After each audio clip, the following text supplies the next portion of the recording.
Assalamualaikum warahmatullahi wabarakatuh. Hari kita lanjutkan kembali kita buka mushaf Al-Quran pada surat ke-15, surat Al-Hijr. Kita lanjutkan mulai ayat 39. A'udzu billahi minasy syaithanir rajim.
Setelah Allah menciptakan alam semesta lengkap, kemudian menciptakan segala isinya, kemudian menciptakan malaikat, menciptakan jin, Allah menciptakan manusia. Setelah manusia diciptakan, semuanya suruh sujud kepada Adam. Seluruh malaikat bersujud. Iblis yang tidak mau. Iblis tidak mau itu karena apa? Ya karena karena sombong, karena takabur. Jatuh kemudian Iblis itu dilaknat oleh Allah. Ya, dikatakan Iblis itu sesat.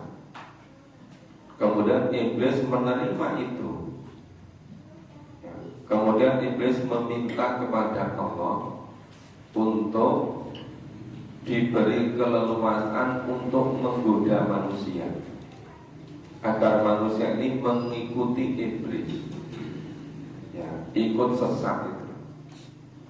Kemudian Allah beri kesempatan kepada iblis untuk goda manusia selama manusia hidup di dunia ini.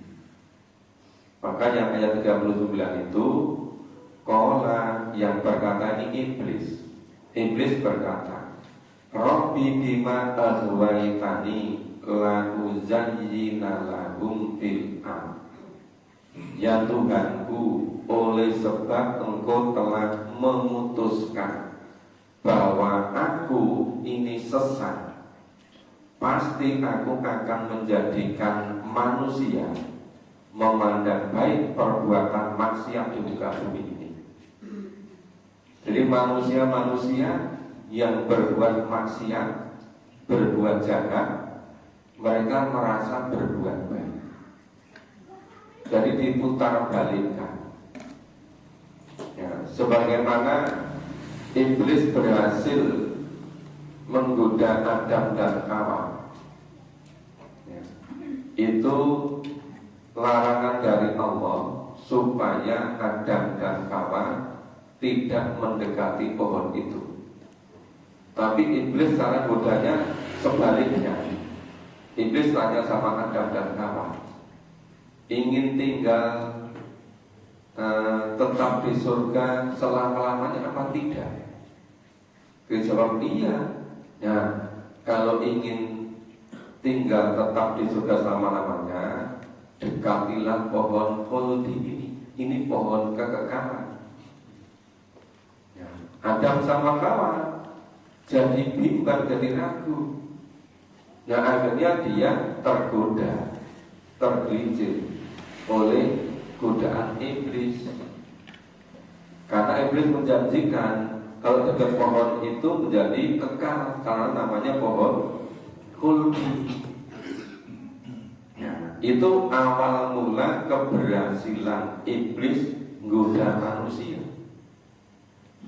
Nah kalau yang Adam, yang Nabi saja, itu digoda oleh iblis, itu tergelincir. Apalagi orang-orang biasa. Maka orang-orang biasa itu diputar balikkan oleh iblis, yaitu memandang baik terhadap kemaksiatan, memandang baik terhadap kejahatan. Jadi yang kemaksiatan, kejahatan itu kelihatan jadi baik oleh pandangan manusia. Itu keberhasilan iblis menggoda manusia. Nah maka wala udwiyannahum ajma'in. Pasti aku iblis di sini, pasti aku akan menyesatkan semua manusia. Istilahnya itu ajma'in. Pasti iblis akan menyesatkan semua manusia. Illa ibadaka minhumul mukhlasin, kecuali hamba-hamba Engkau yang mukhlis di antara mereka. Jadi yang tidak berhasil disesatkan oleh iblis itu hanya orang-orang yang mukhlis.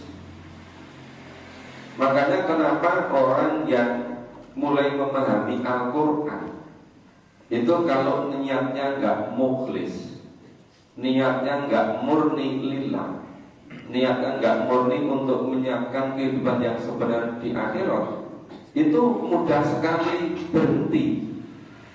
Ada isu sedikit berhenti, ada sesuatu yang kira-kira nggak menyenangkan sedikit berhenti. Jadi semuanya itu bisa jadi alasan. Ini kenapa? Karena memang betul-betul digelincirkan oleh iblis. Jadi semua manusia itu disesatkan oleh iblis, kecuali orang-orang yang mukhlis, orang yang murni niatnya, orang yang semata-mata karena Allah. Itu kelihatan sekali orang yang tergoda, disesatkan oleh iblis apa? Tidak. Kalau tidak berhasil disesatkan oleh iblis, itu nggak mudah, dikit-dikit jadi alasan, dikit-dikit jadi alasan. Tapi kalau disesatkan oleh iblis, itu perbuatan sesat itu dipandang jadi baik. Jadi misalnya, oh kemarin nggak berangkat, nggak main Quran juga nggak apa-apa, rasanya juga biasa-biasa. Nah kemudian iblis terus bisik terus, kemarin nggak berangkat juga nggak apa-apa, sekarang juga nggak apa-apa, gitu. Apalagi masih dingin gitu kan. Nah akhirnya apa? Akhirnya terus digoda oleh iblis, lama-lama meninggalkan. Maka halusnya meninggalkan dari perbuatan baik itu seakan-akan halusnya itu seperti rambut yang tercabut dari tepung. Jadi di tepung itu ada rambut, kemudian rambut tadi diambil, itu nggak merusak konstruksi kondisi tepung sama sekali. Itu gambaran orang yang dari kebaikan menjadi sesat. Orang yang semula itu sudah mau memahami Quran, tapi baru kena gosip ya. Karena sekarang yang tren itu gosip. Karena orang lebih percaya kepada gosip daripada firman Allah itu. Karena dunianya baru dunia isu, dunianya baru dunia hoax. Nah itu yang lebih dipercaya oleh manusia daripada firman Allah. Nah, kemudian qala hadza siratun alayya mustaqim. Allah berfirman, ini adalah jalan yang lurus. Kewajiban Allah untuk menjaganya. Jadi sedikit orang yang tidak berhasil disesatkan oleh iblis itu orang-orang yang mukhlis, orang-orang yang murni semata-mata karena Allah. Itu orang-orang yang berada pada jalan Allah. Inna ibadi laisa laka alaihim sultan. Sesungguhnya hamba-hambaku tidak ada kekuasaan bagimu terhadap mereka. Jadi setan, iblis tidak berhasil membujuk hamba-hamba Allah. Ila manit taba'aka minal ghawin, kecuali orang-orang yang mengikuti kamu, yaitu orang-orang yang sesat. Hamba-hamba Allah itu tidak berhasil disesatkan oleh iblis, kecuali orang-orang yang lengket sama iblis, orang-orang yang tergoda oleh iblis. Itu biasanya baru ada isu, itu tidak lakukan tabayun, tapi terus percaya. Ini mudah tersesatkan oleh iblis. Maka itu ilamanit taba'aka minal ghawin. Ya, hamba-hamba Allah itu tidak bisa kamu sesatkan kecuali orang-orang yang mengikuti kamu iblis. Ya, yaitu orang-orang yang sesat minal ghawin. Jadi ini menunjukkan bahwa dari hamba-hamba Allah pun masih ada yang berhasil disesatkan oleh iblis. Wa inna jahannama la mau'iduhum ajmain. Sesungguhnya neraka jahanam itu benar-benar tempat yang telah disediakan pada iblis dan semua pengikutnya. Tapi malah banyak yang mengatakan, oh kalau begitu senang ya temannya banyak, bareng-bareng. Pada katakan, wah lebih enak di neraka jahanam temannya banyak daripada di surga nanti sepi. Jadi dikira itu main-main, dikira itu guyunan, dikira itu gak sungguh-sungguh. Padahal ini firman Allah, ini pasti benarnya.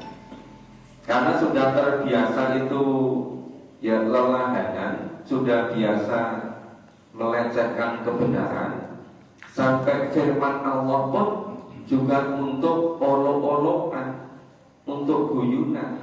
Jadi ketika Allah berfirman, wa inna jahannama la mau'iduhum ajmain, sesungguhnya neraka jahanam benar-benar tempat yang disediakan bagi mereka semuanya.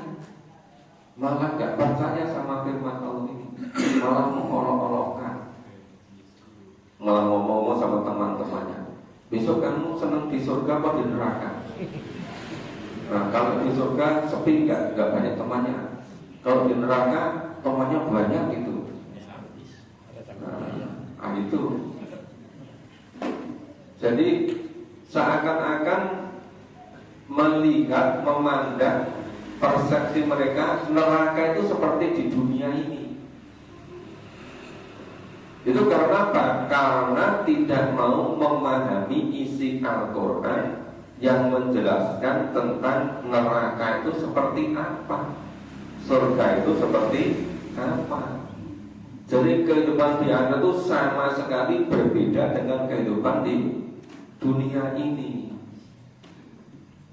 Maka orang seringkali hanya berdasarkan dzon atau perkiraan, memandang kehidupan di akhirat seperti kehidupan di dunia. Nah, neraka jahanam itu mempunyai 7 pintu. Bagi neraka jahanam sab'atu abwab, memiliki 7 pintu. Likuli babin minhum juz'um maqsum. Tiap-tiap pintu telah ditetapkan untuk golongan tertentu dari mereka. Mereka malah senang, wah, berarti betul kan temannya banyak, pintunya aja ada 7 gitu loh. Berarti ini memang ramai-ramai ini. Neraka jahanam menyenangkan itu. Pintunya aja ada 7 macam gitu.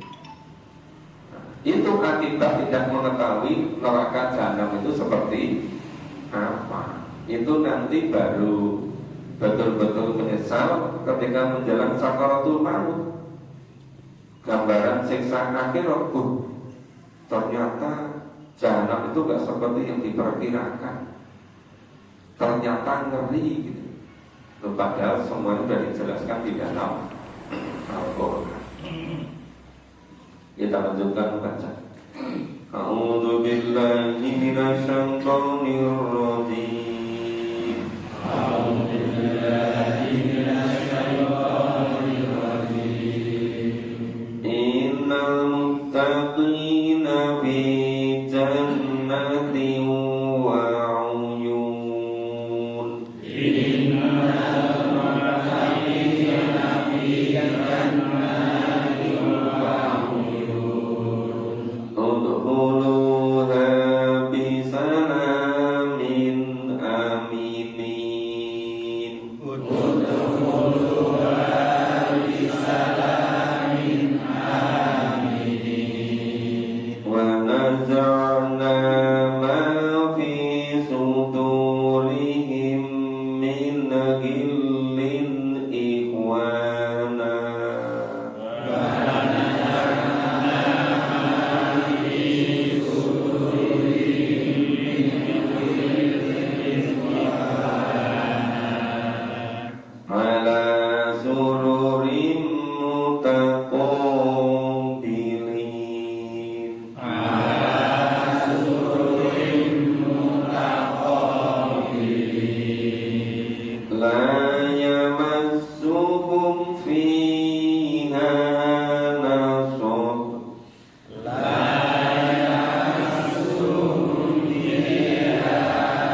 wa anna 'adzabi huwal 'adzabul alim.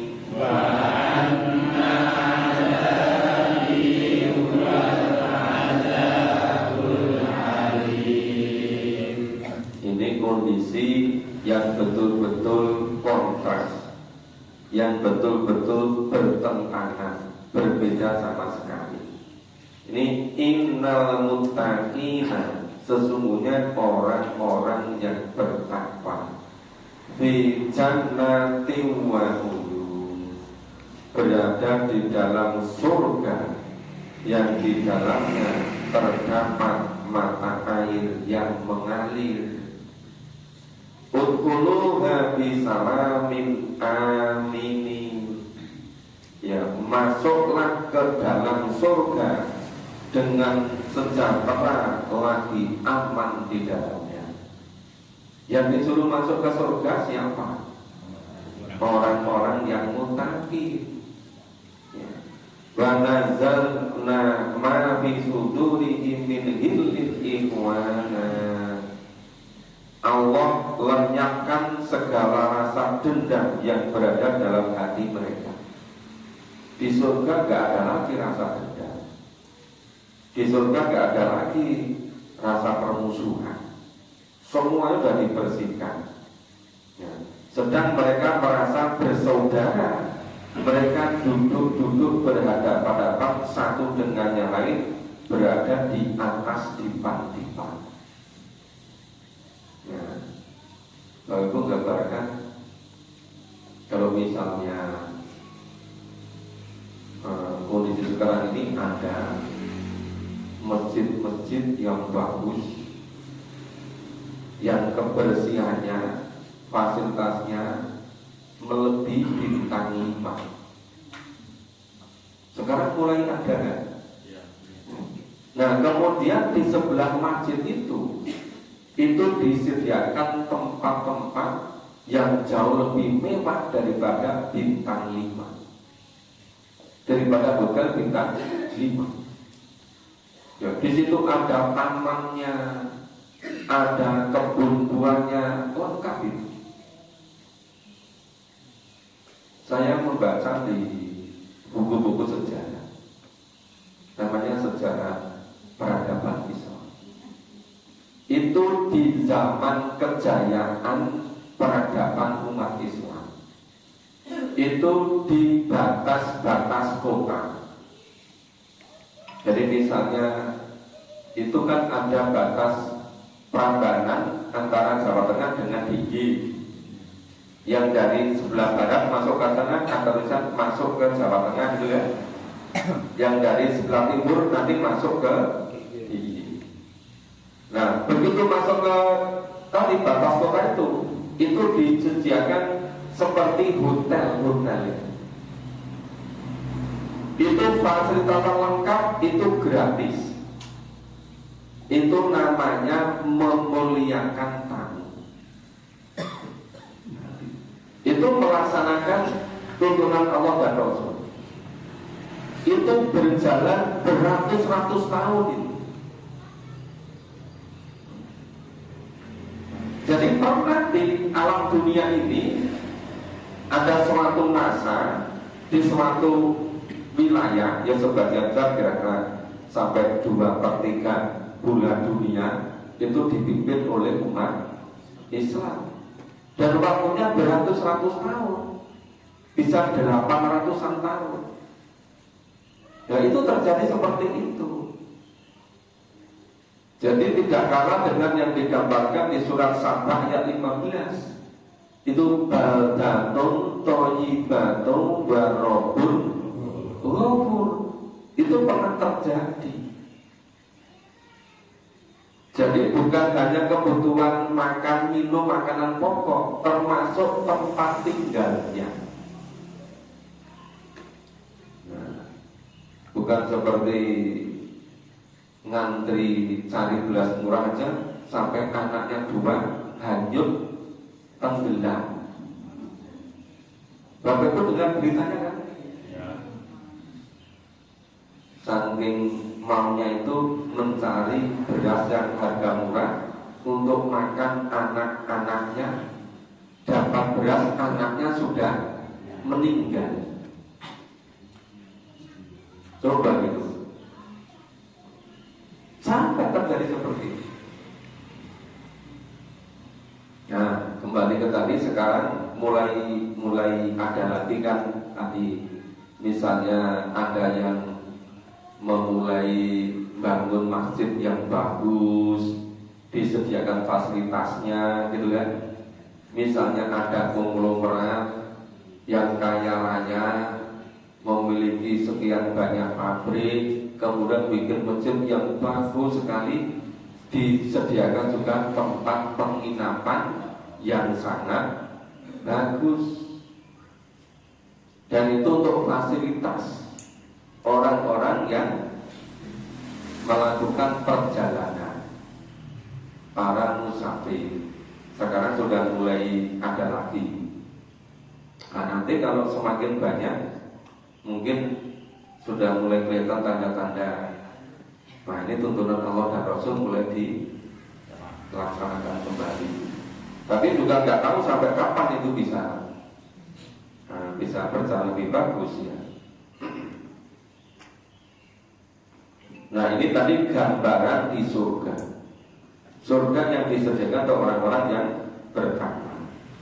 Jadi di dalam surga itu tidak ada rasa dendam, tidak ada rasa sakit hati, tidak ada perasaan-perasaan yang tidak harmoni, yang tidak rukun satu dengan yang lain. Kalau di dunia ini kan kebanyakan baru berdoa, katanya bagi keluarga samawa, sakidah, mawadah, warahmah. Itu baru dalam bentuk doa. Tapi kalau di surga betul-betul semuanya tersedia. Nah, satu dengan yang lain saling ya itu bicara dengan yang lain, ngobrol. Itu mereka merasa bersaudara, mereka merasa menyatu, rukun, akrab itu. Kemudian layamasuhum fiha nasab. Mereka tidak merasa lelah di dalamnya. Di surga nggak mudah lelah. Ya kalau di dunia itu menikmati kesenangan sebentar udah lelah. Nah di surga itu rasa lelahnya nggak ada. Jadi rasa lelah ditinggal di dunia, nggak dibawa ke surga. Di surga tidak ada rasa lelah. Wa ma hum minha bimukhrajin. Mereka sekali-kali tidak akan dikeluarkan dari surga. Maka di surga itu khalidina fiha abadan. Jadi nggak merasa khawatir. Ya kalau di dunia ini, tadi ketika zaman kejayaan Islam itu, sebelumnya mereka itu dijamu semuanya itu 3 hari. Yang gratis semua tadi 3 hari. Yang mampu kemudian bayar yang bayar, kecuali yang tidak mampu. Yang tidak mampu terus dilayani. Nah itu betul. Kalau di surga selama-lamanya nggak perlu ada rasa khawatir. Wah ini waktunya tinggal di surga sudah mau habis. Nggak ada itu. Jadi istilah ini wa ma hum minha bimukhrajin. Mereka sekali-kali tidak akan dikeluarkan dari surga. Maka di surga itu khalidina fiha abadan. Coba itu, kalau kita itu agak teliti sedikit. Wong kita itu jadi hamba Allah, Abdullah itu hanya sebentar. Hanya ketika hidup di dunia ini. Ya masing-masing berbeda usianya. Ada yang meninggal 50 tahun, yang menjadi Abdullah 50 tahun. Ada yang 60 tahun, ada yang 70 tahun, ada yang 80 tahun, ada yang 90 tahun. Nah 90 tahun itu kalau dibandingkan dengan di akhirat, paling tidak ada 1,5 jamnya itu. Itu berbuat baiknya hanya sebentar, tapi kok dimasukkan surga selama-lamanya. Kholidina fiha abada. Senang seterusnya di situ. Ini kalau orang itu teliti sedikit saja, pasti dia akan berusaha maksimal selama hidup di dunia ini. Akan secara totalitas, secara sungguh-sungguh ingin menyiapkan kehidupan di akhirat. Toh berbuat baiknya cuma sebentar, tapi balasannya selama-lamanya. Maka orang yang memain Quran itu nggak mudah-mudah berhenti. Kenapa kok berhenti ngaji? Wis kesel, wis berang-berang dino. Nggak ada istilah berhenti. Berhenti itu ketika ajal sudah datang, itu baru berhenti. Selama ajal masih belum datang, kita masih berkewajiban menjadi hamba Allah. Ya. Kemudian Nabi ibadi anni anal ghafurur rahim. Nabi, kabarkanlah, beritahukanlah kepada hamba-hamba Allah bahwa sesungguhnya Allah yang maha pengampun lagi maha penyayang. Wa anna adabi wal adabul ali. Dan bahwa sesungguhnya adab Allah adalah adab yang pedih. Jadi adab yang pedih tadi itu diberikan pada orang-orang yang berhasil disesatkan oleh iblis. Ini kan tadi dari ayat 28 sampai ayat 44 tadi kan tentang godaan-godaan iblis kan. Ya, orang-orang yang tergoda oleh iblis itu memberi adab yang sangat pedih. Sehingga itu sudah sangat jelas ya bedanya antara orang yang tergoda, tersesatkan oleh iblis dengan yang tidak.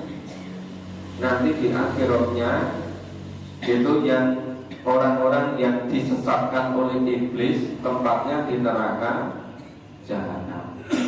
Orang-orang yang tidak berhasil disesatkan oleh iblis namanya orang-orang yang bertakwa, tempatnya di surga. Di surga selama-lamanya. Kita baca selanjutnya. A'udzu billahi minasy syaithanir rajim. A'udzu billahi minasy syaithanir rajim. Wa nabbi'hum 'an dhaifi Ibrahim. Wa nabbi'hum 'an dhaifi Ibrahim. Idza dakhalu 'alaihi faqalu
kibar.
Dan kabarkanlah, beritakanlah kepada mereka tentang Zoib, tamu Ibrahim, tamu-tamu Nabi Ibrahim. Idza qalu alai, ketika tamu-tamu Ibrahim itu masuk ke rumahnya, faqalu salama, lalu tamu-tamu itu mengucapkan salam.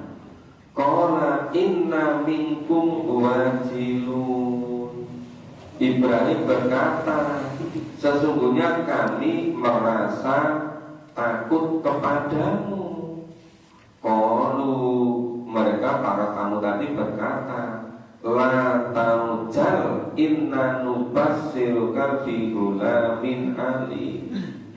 Janganlah kamu merasa takut, sesungguhnya kami semuanya ini memberikan kabar gembira kepadamu dengan kelahiran anak laki-laki yang amat alim, yang amat soleh. Qala abasartumuni ala amasaniyal kibar. Ibrahim berkata, loh, apakah kamu itu memberi kabar gembira kepadaku padahal usiaku telah lanjut? Bagaimana aku bisa punya anak? Usiaku sudah lanjut. Fabima tubassirun, maka dengan cara bagaimana berita gembira itu kamu kabarkan kepadaku? Gimana caranya itu? Qalu basarnaka bil haqq. Nah, itu tamu-tamu tadi menjawab, kami menyampaikan kabar gembira kepadamu itu dengan benar, bil haqq. Fala takum minal qaniti, maka janganlah kamu termasuk orang-orang yang putus asa. Jadi sudah punya istri sudah lama, bertahun-tahun. Ibrahim sudah sangat tua, istrinya juga sudah sangat tua. Kok malaikat jadi tamu datang ke rumah Ibrahim mengabari akan dikaruniai anak laki-laki yang alim, bigulamin alim. Nah itu. Maka walaupun sudah begitu, tidak boleh putus asa.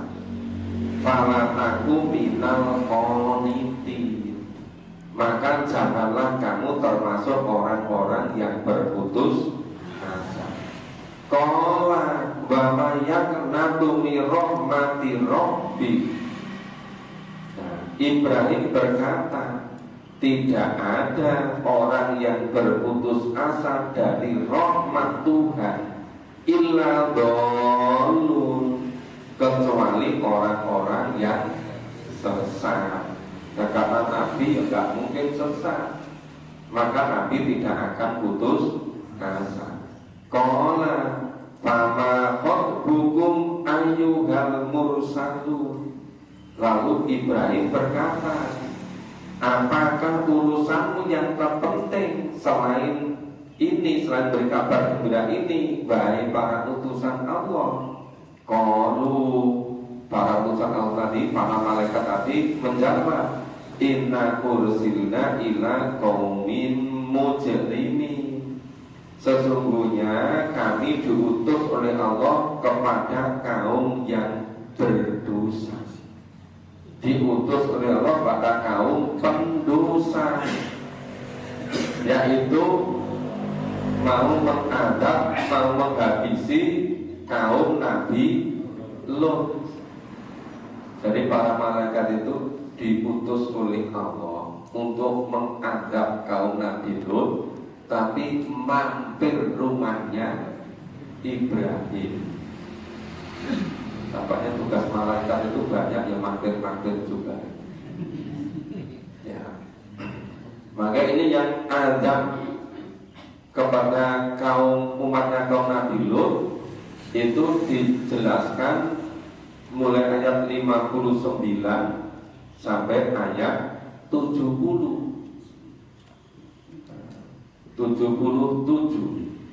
Terus berikutnya kisah umatnya Nabi So'eh, yaitu ada di Aika sama di Madian.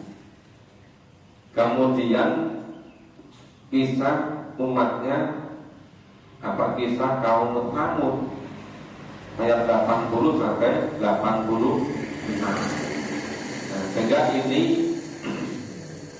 sebetulnya dikatakan kembali, kisah ini berulang-ulang di dalam Al-Quran. Itu gambarannya seperti ini. Jadi ketika Nabi dan para sahabat orang yang beriman itu menjalani dakwahnya, itu memperoleh gangguan, tekanan, godaan, permusuhan dari orang-orang musyrik dan orang-orang kafir. Itu karena beratnya ini tadi, itu mulai keimanannya menurun. Nah, supaya ini kuat kembali, imannya menjadi kuat kembali, maka diturunkan wahyu terkait dengan kisah. Walaupun kisah itu sudah pernah dikisahkan sebelumnya. Nah, sama saja kan seperti orang tua menasihati anaknya. Teringat kisahnya Jamil Anjaini dengan bapaknya. Jamil itu ketika bersama bapaknya itu transmigran dari Jawa Tengah sini itu ke pedalaman Lampung, di daerah perkebunan di Lampung. Ya, itu tempatnya jauh dari sekolah. Jadi biasanya untuk cari lauk itu mancing ikan di sungai. Nah, ketika bapaknya kasih nasihat pada Jamil, namanya Jamil aja ini. Nah, sambil dilus-lus ini, ya kamu kalau ingin menjadi orang yang berhasil, ya memang itu ada seperti kerang ada kerang yang mahal, ada kerang yang dijual kilonan. Kerang yang mahal itu kerang ketika masih kecil itu kemasukan pasir ke dalamnya, karena merasa sakitnya luar biasa. Semakin merasa sakit itu semakin banyak keluar air liurnya. Itu yang menjadi mutiara. Jadi semakin berat, semakin merasa berat, semakin merasa sakit, itu semakin nanti menghasilkan mutiara yang hebat. Sampai Jamil itu teringat terus terngiang-ngiang sama nasihat dari bapaknya. Nah, sampai suatu ketika Jamil ini diejek-ejek oleh kawan-kawannya ketika ditanya ke temannya, Jamil, kamu nanti akan jadi apa? Dan Jamil melihat yang dia ketahui orang yang paling enak hidupnya itu namanya sinder perkebunan. Tahu sinder ya? Bosnya perkebunan itu zaman dulu. Kenapa? Disediakan rumah yang bagus, sediakan mobil hardtop, itu mobil yang off-road itu loh. Wah, itu nyenengkan sekali. Ditanya oleh kawan-kawan ibunya, kamu ingin jadi apa? Ingin jadi seperti sinder. Nah, temannya sama ngejek-ngejek teman-teman. Oh, anak di tengah perkebunan jauh dari sekolah ingin jadi sinder. Diejek-ejek. Diajak suatu ketika sampai berkelahi. Nah, berkelahi sampai di kepalanya itu dilempar pakai apa? Keluar darahnya. Jamil kemudian kapok, nggak mau sekolah, takut sama kawan-kawannya. Bapaknya dekati lagi, Mil, masih ingat nggak kisah kerang tadi? Semakin merasa sakit, lalu semakin keberhasilannya hebat, akan menjadi mutiara yang bagus. Nanti kalau kamu putus asa, nggak jadi mutiara, nantinya jadi kerang rebus yang dijual kilonan. Oh, akhirnya dia bangkit berjuang luar biasa. Nah, itu mudahnya kenapa kisah dalam Al-Quran diulang-ulang. Itu cara Allah mendidik kita, cara Allah mendidik Nabi, para orang-orang yang beriman, siapapun yang membaca Al-Quran, itu gitu cara pendidikannya. Jadi kisah itu diulang-ulang, maka jangan sampai bosan. Jadi ternyata ke masjid kurang, yang diwaca cuma ngulangi cerita-cerita kemarin-kemarin itu. Lihat, memang begitu cara Allah mendidik supaya menjadi bertakwa gitu. Nah, demikian Bapak Ibu untuk pagi hari ini. Jadwal nanti malam di Masjid Takwa di Kadirojo 1. Ya, menjelang bulan Ramadan, kalau bisa kita lebih fokus, lebih menyiapkan hal-hal yang terkait dengan kebaikan-kebaikan. Jangan waktu kita diisi dengan hal sebaliknya. Tapi kita harus berusaha untuk menyiapkan diri sebaiknya. Terima kasih semuanya, semoga bermanfaat. Kita akhiri bersama dengan baca hamdalah dan doa kafaratul majelis. Alhamdulillahirabbil alamin. Subhanallah wa bihamdihi, asyhadu an la ilaha illa anta, astaghfiruka wa atubu ilaik. Assalamualaikum warahmatullahi wabarakatuh.